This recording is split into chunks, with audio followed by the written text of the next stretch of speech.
Assalamualaikum warahmatullahi wabarakatuh. Selamat siang pemirsa Sinja TV dan juga pendengar radio Suara Bersatu FM.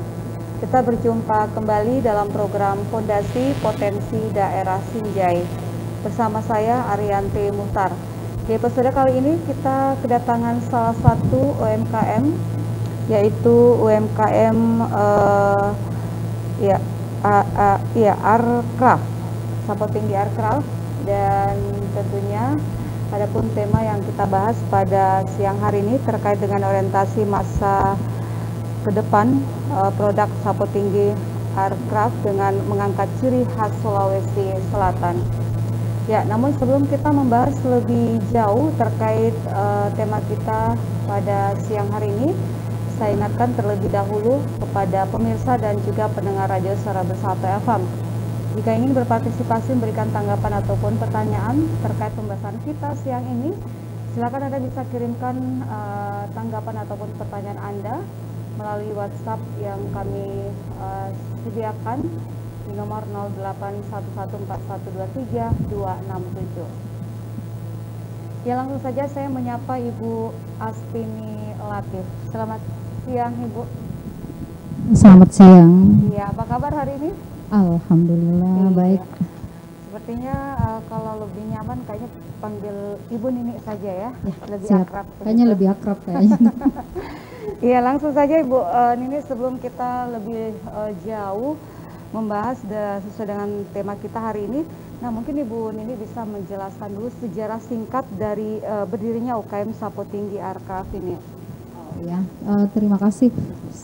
Sebelumnya ini suatu kebanggaan tersendiri ini bisa dipanggil dalam acara fondasi ya. Jadi Potensi Daerah Sinjai. Awal mula dari terbentuknya Sapo Tinggi Aircraft ini sendiri adalah di tahun 2013 itu saya mencoba memulai usaha dengan memanfaatkan daur ulang. Itu di tahun 2013 itu. Nanti di tahun 2014 saya sudah patenkan melalui SK kelurahan kelompok usaha ini Sapo Tinggi Air. Terus kenapa saya bisa ambil nama Sapo Tinggi? Kebetulan tempat tinggal saya itu daerah sana itu wilayah itu adalah Sapo Tinggi. Jadi kalau bisa kita bilang itu Sapo Tinggi adalah tempat tinggi ya, tempat tinggi. Mudah-mudahan dengan usaha ini yang saya bikin ini bisa menjadikan berada di tempat yang tinggi gitu. Itu awalnya di tahun 2014 sudah dipatenkan. Iya, terus tujuan operasional UKM Sapo Tinggi Aircraft ini seperti apa? Kalau berbicara tentang tujuan operasionalnya sendiri, bagaimana meningkatkan atau memberdayakan seseorang atau masyarakat yang mempunyai keinginan untuk berusaha di kerajinan, di bidang usahanya di bidang kerajinan, apapun itu. Nah, atas dasar situ kita memulai operasionalnya bagaimana mulai dari daur ulang, bagaimana dari kerajinan apapun itu yang berusaha saya gali dari masyarakat ataupun terutama anak-anak remaja yang memang niatnya untuk terampil. Gitu. Oke. Terus bagaimana menjalankan alur operasional produk sendiri? Kalau untuk menjalankan alur operasionalnya sendiri ini salah satu contoh, saya ambil salah satu contoh produk ini yang paling ini tutu bosara. Jadi alur ini saya memulai dulu dari apa yang paling dibutuhkan masyarakat saat itu. Saat itu kan maksudnya tutu bosara itu paling dibutuhkan, apapun itu, baik ibu rumah tangga sendiri maupun dari pihak ini yang penyewa sewa pengantin itu kan lebih butuh yang seperti ini. Nah, saya coba gali, terus saya coba gali lagi bagaimana potensi warga atau ibu-ibu yang ada di sekitar situ, mampu tidak. Kalau tidak mampu ya coba mari kita sama-sama belajar. Itu ya coba. Oke. Terus apa visi misi dari Sapo Tinggi Aircraft sendiri ini?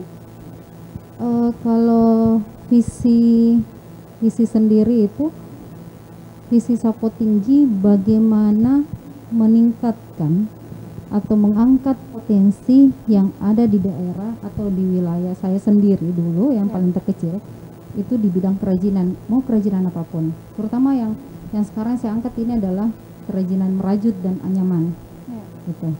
Itu. Terus misi saya bagaimana produk-produk ini tidak stagnan sampai di sini, tidak berhenti sampai sini, tapi dia terus berinovasi. Bagaimana produk ini kita matchingkan dengan apa itu.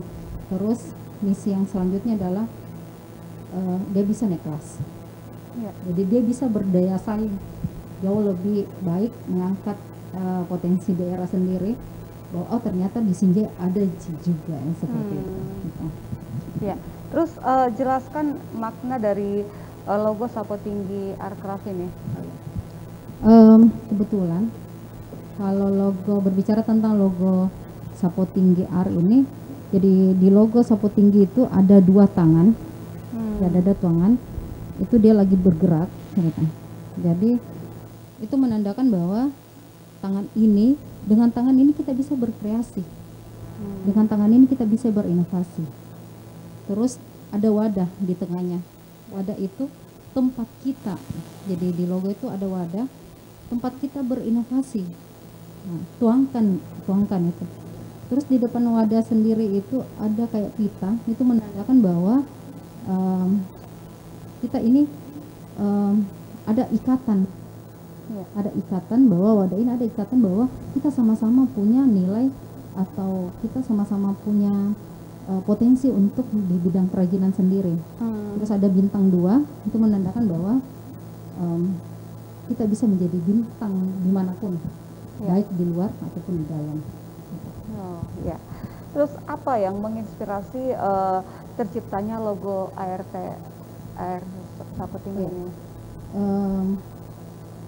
Kalau berbicara tentang apa yang menginspirasi, yaitu tadi saya katakan bahwa tangan ini ketika kita sudah berada dalam satu wadah, maka tangan ini apapun yang akan kita kerjakan dengan wadah tangan ini dalam satu wadah itu akan muncullah kreativitas kita, inovasi kita itu. Terus kenapa mesti ada kitanya sendiri? Karena supaya ada ikatan sama kita, bahwa bukan cuma saya yang punya ikatan ini, bahwa saya punya terampil bukan. Kita ini bisa saja pindah ke kita yang lain, ibu-ibu yang lain, atau bahkan remaja-remaja pun itu yang berusaha saya guide bagaimana caranya mereka bisa lebih terampil. Terus Ibu Nini tadi mengatakan bahwa ini dimulai usahanya 2014 ya? Sampai sekarang sudah ada berapa karyawan yang dipekerjakan? Kalau berbicara tentang karyawan sendiri, alhamdulillah sampai sekarang ini karyawan saya itu ada 4 orang. Ada 4 orang itu intens. Jadi mereka 4 orang itu ketika ada produk-produk seperti ini, itu yang intensnya itu ada di tempatnya saya, tapi di luar sana ada beberapa juga yang saya coba untuk merangkul dari setiap desa ataupun kecamatan yang memang punya daya tarik untuk di usaha kerajinannya ataupun punya terampil dan bisa berinovasi itu. Cuman ketika saya ada mau dikatakan proyek atau kegiatan, salah satu contohnya waktunya karnaval, itu saya memang sangat membutuhkan banyak karyawan, karena baju karnaval ini bukan barang kecil yang dilihat, ini barang besar ini. Itu saya membutuhkan beberapa orang. Oke Bu Nini, sebentar kita lanjut. Pemirsa Senja TV maupun pendengar radio Suara Bersatu FM, Pondasi masih akan hadir usai jeda berikut. Tetaplah bersama kami.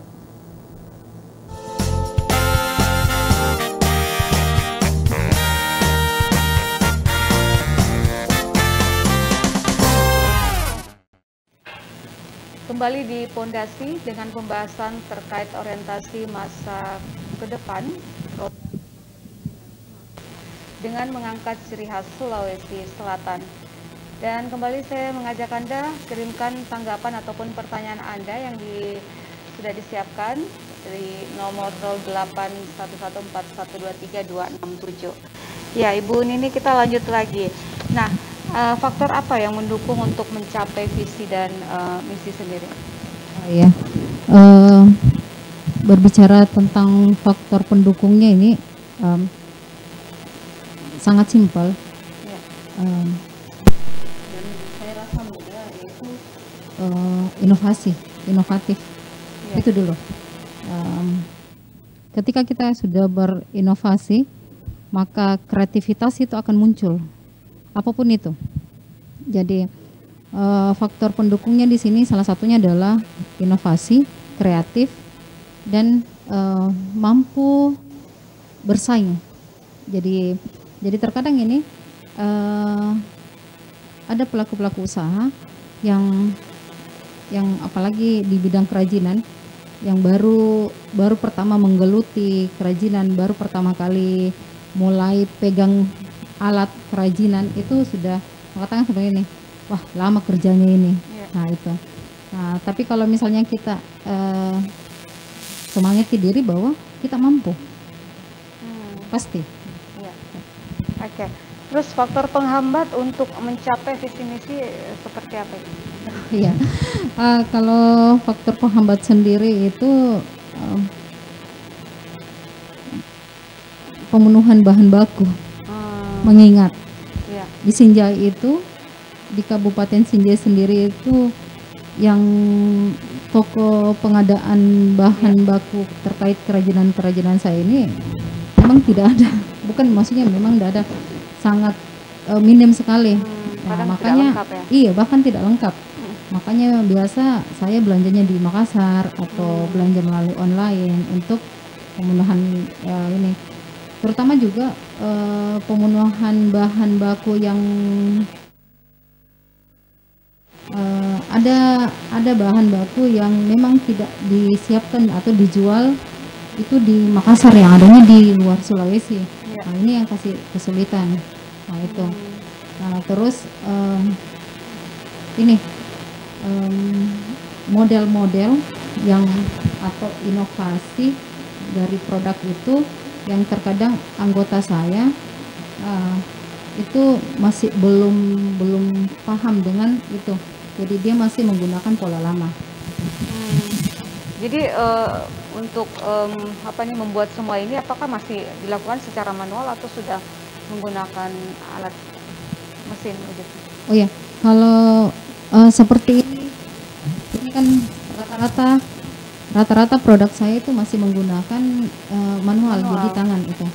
Makanya saya masih menggunakan di logo Sapu Tinggi itu dengan tangan karena kedua tangan ya. Dan rata-rata seperti itu. Ini. Kalau ini dia rajutan, jadi tetap manual dia. Ya. Yang masih menggunakan bantuan alat yang ini tutup bosar. Ya. Tutup bosar ini ini menggunakan bantuan alat mesin jahit. Ya, luar biasa ya. Terus sejauh ini legalitas yang dimiliki sendiri dari Sapu Tinggi Aircraft seperti apa itu? Oh ya, alhamdulillah sampai sekarang untuk legalitas usaha saya sendiri itu sudah ada IMK-nya sendiri, NIB-nya, nomor induk berusaha. Terus sudah itu ada SIUP, TDP, itu. Cuman yang saya lagi pengurusan ini adalah izin brandnya ya, mereknya. Gitu. Ya, jadi saya berusaha untuk bagaimana produk ini harus ada merek memang, jadi bukan cuman nama UK-nya saja, cuman ada nama mereknya. Itu yang sekarang lagi saya geluti bagaimana supaya bisa mendapatkan merek itu. Oke, terus upaya pencapaian visi misi seperti apa itu? Upaya pencapaian visi misinya ini, yaitu tadi saya berusaha untuk melegalitaskan produknya, bukan usahanya, melegalitaskan produknya. Terus sudah itu tetap berinovasi, apalagi saya produk-produk ini berusaha untuk mengangkat ciri khas Sulawesi. Iya. Salah satunya kan sutra, motif-motif sutra, bahan-bahan memang yang dari Sulawesi, seperti penggunaan kain-kain sutra. Jadi selain dari motif, bahan kain Sulawesi juga. Ya, ya, sejauh ini pemesanan dari konsumen sendiri apakah sudah ada yang pesan dari luar atau cuma dalam lokal sendiri saja? Alhamdulillah, sebelum masa pandemi ya, ini juga kendala yang paling klise buat kita pelaku UKM itu, yaitu pandemi. Benar. Tapi sebelum masa pandemi, alhamdulillah pemesanan souvenir dari luar, tutu bosara juga dari tas, tutu bosara ini, terus sudah itu produk-produk fashion sendiri itu. Tapi setelah masuk masa pandemi itu yang acara kawinan otomatis souvenir. Ya, kalau souvenirnya itu seperti berupa apa itu? Ya, kalau souvenirnya itu yang kemarin saya buat itu konektor masker, itu ada tempat pentul, bahkan pernah kipas. Coba kipas dari kain, terus sudah itu tempat tisu yang begitu.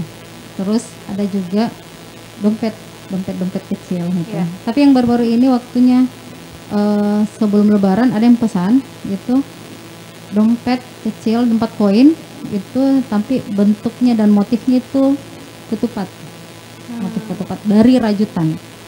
Ada beberapa. Iya.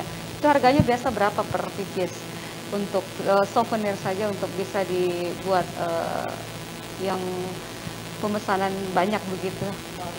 Dia harga untuk souvenir itu harga kisaran dari harga, ada yang harga 3.000 sampai harga 10.000. Jadi tergantung. Bervariasi. Iya, bervariasi.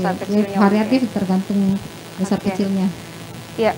Terus untuk pemasarannya seperti apa? Apakah melalui media dan ataukah ada toko yang dititip begitu produknya? Ya, alhamdulillah untuk pemasarannya sendiri, jadi saya menggunakan komunikasi secara langsung dan melalui media sendiri.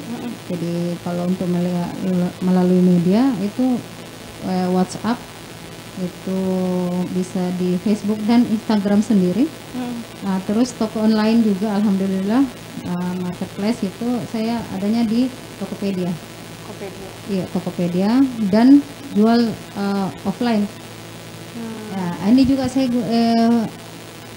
alhamdulillah bukan manfaatkan lagi ya, tapi bagaimana caranya di keluarga KB ada produk ini. Jadi kirim lagi di grup keluarga lagi yang share gitu. Oke. Ya, baik Ibu Nini, kita lanjut pemirsa Senja TV maupun pendengar Radio Suara Bersatu FM. Pondasi masih akan hadir usai jeda berikut, tetaplah bersama kami.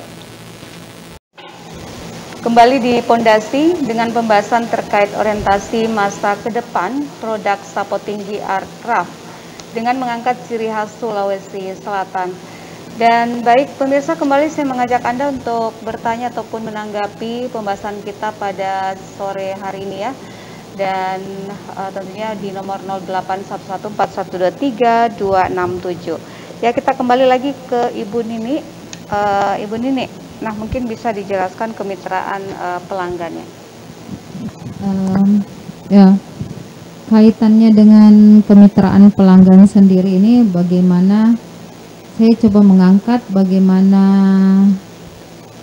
polanya untuk menarik pelanggan. Ya, menarik pelanggan. Bagaimana polanya agar pelanggan ini tahu dan senang dengan produk kita. Nah, jadi salah satunya adalah melalui giveaway, melemparkan pertanyaan, terus menghadiahkan mereka produk. Misalnya saya kasih pertanyaan, saya hadiahkan, siapa yang bisa jawab, saya kasih satu produk gitu. Nah, selain itu juga kemitraannya di mana ketika mereka order barang, order produk itu dengan jumlah partai atau banyak itu dikasih diskon itu. Seperti itu ya. Ya, terus sumber daya utamanya seperti apa, Bu? Kalau sumber daya utamanya itu saya bagaimana melatih orang-orang yang bekerja sama dengan saya, baik itu karyawan ataupun yang berminat untuk di kerajinan, saya ajar mereka, mereka dengan keterampilan-keterampilan yang mereka butuhkan terkait dengan produk-produk ini. Terus untuk unsur sosialpreneurnya seperti apa? Unsur sosialpreneurnya ini saya berpikir bahwa kenapa cuma saya yang belajar, kenapa cuma saya yang tahu tentang ilmu kerajinan atau inovasi ini. Ya, dengan pemikiran sosialpreneurnya ini, saya ajak mereka melalui kegiatan-kegiatan pelatihan, entah itu di desa-desa, entah itu di kecamatan, kelurahan, dimanapun yang terkait, itu melakukan kegiatan pelatihan itu, misalnya merajut, menganyam, membuat tutup bosara, gitu. Agar mereka bisa membuka peluang atau membuka mindset mereka bahwa dengan kerajinan kita juga bisa membuka peluang usaha. Gitu. Terus dalam menangkap peluang pasar di era sekarang ini, peluang apa saja yang Ibu Nini lihat? Peluang yang paling saya bisa lihat ini itu fashion. Iya, fashion. Kenapa? Fashion itu tidak pernah mati. Tas, apapun itu brandingnya, apapun itu branded ini produk tas, itu orang sangat butuh. Apalagi kalau misalnya kerajinan-kerajinan ini, apalagi ditambah dengan kita menggunakan dengan motif-motif yang ada di Sulawesi Selatan, ya, motif ciri khas. Ya, itulah. Itu yang berusaha saya angkat, bagaimana supaya produk ini pertama dulu dicintai, baru diminati. Gitu. Oke. Terus sebesar apa keyakinan Ibu Nini terhadap peluang tersebut? Kalau berbicara tentang keyakinan, insya Allah yakin. Ya, yakin karena produk-produk di bidang kerajinan itu tidak pernah mati. Orang pasti butuhkan, baik dalam hal souvenir sendiri, orang pasti butuh, kapanpun pasti butuh. Terus fashion, orang butuh. Aksesoris pun lebih-lebih, karena kita tahu bahwa konsumen itu sangat mencintai yang namanya fashion, terutama anak remaja, ibu-ibu rumah tangga. Ibu rumah tangga pun pasti masih membutuhkan hasil-hasil kriya, ya, terutama misalnya tutup bosara dan sebagainya. Gitu. Baik. Terus berdasarkan pengamatan Ibu sendiri, nah, bagaimana perilaku konsumen dikaitkan dengan banyaknya produk-produk terutama fashion yang tentunya memiliki brand lebih terkenal atau ternama? Kalau kita kaitkan dengan produk-produk dengan brand ternama, ya, dengan produk-produk hasil handmade, ya, hasil kerajinan tangan, itu jauh berbeda. Tapi bagaimana caranya supaya bukan cuman barang-barang berkualitas kulit atau apapun itu yang memang branded itu dicintai masyarakat. Nah, dengan cara bagaimana caranya produk ini bisa lebih inovasi dengan motif dan bentuk yang variatif, itu yang utama. Ya. Oke. Ya, terus sejauh ini bagaimana peran pemerintah terhadap usaha Ibu sendiri, mulai dari awal dibentuknya ini produk? Alhamdulillah, kalau berbicara tentang peran pemerintah sendiri, itu saya sangat berterima kasih sekali ini dengan pemerintah, utamanya di OPD terkait yang memang dari awal kita membina kami, memberikan maksudnya bantuan secara support, bahkan finansial, ya, dan melakukan pendampingan. Itu sangat berterima kasih kepada Dinas Koperasi UKM dan Tenaga Kerja sendiri Kabupaten Sinjai. Itu, dan yang terkhusus itu saya sangat berterima kasih sekali kepada pimpinan tertinggi kami di ibu-ibu ya, di PKK itu, terutama Ibu Bupati sendiri, itu yang sangat banyak support terhadap kegiatan-kegiatan ibu-ibu, utamanya keterampilan. Dan alhamdulillah sampai tahun sekarang, semenjak dari adanya usaha saya ini sangat didukung oleh PKK Kecamatan Sinjai Utara, gitu. Itu saya sangat bersyukur, dan OPD terkait lainnya. Dan harapan yang paling sebenarnya paling ini adalah dinas terkait yang berusaha membimbing kami, itu dari mulai kami berkembang, mulai dari awal ya pembentukan sampai kami dilakukan apalah, itu memang dari Dinas Koperasi dan UKM sebenarnya. Oke. Terus mungkin ada harapan terkait dengan pembahasan kita pada siang hari. Harapan kedepannya seperti apa? Kalau harapan, banyak sekali harapan sebenarnya. Harapan yang paling utama yaitu bisa naik kelas dulu. Usaha saya bisa naik kelas, gitu. Bisa menjadi usaha yang berdaya saing di luar.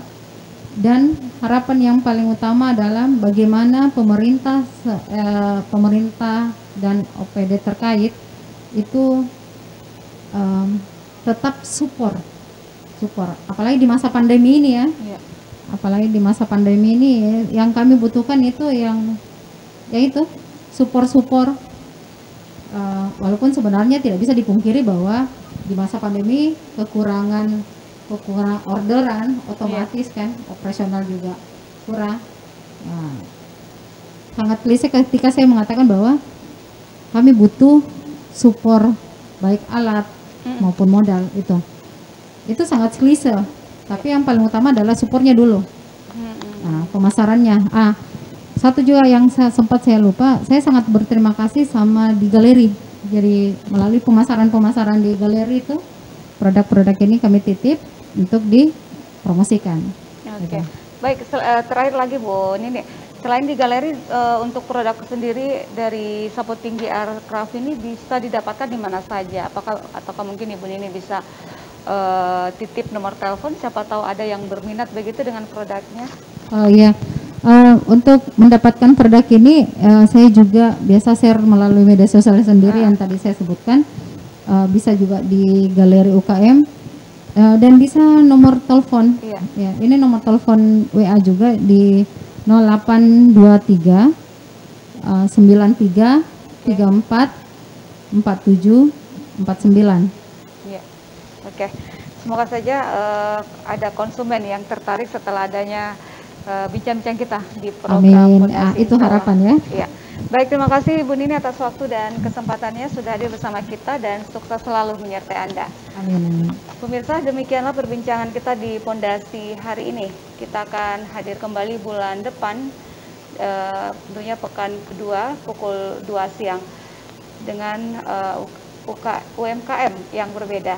Saya Rianti Muhtar mewakili seluruh kru Sinjai TV dan juga Radio Suara Bersatu FM mengucapkan terima kasih atas partisipasi Anda dan tetap patuhi protokol COVID-19. Assalamualaikum warahmatullahi wabarakatuh dan sampai jumpa.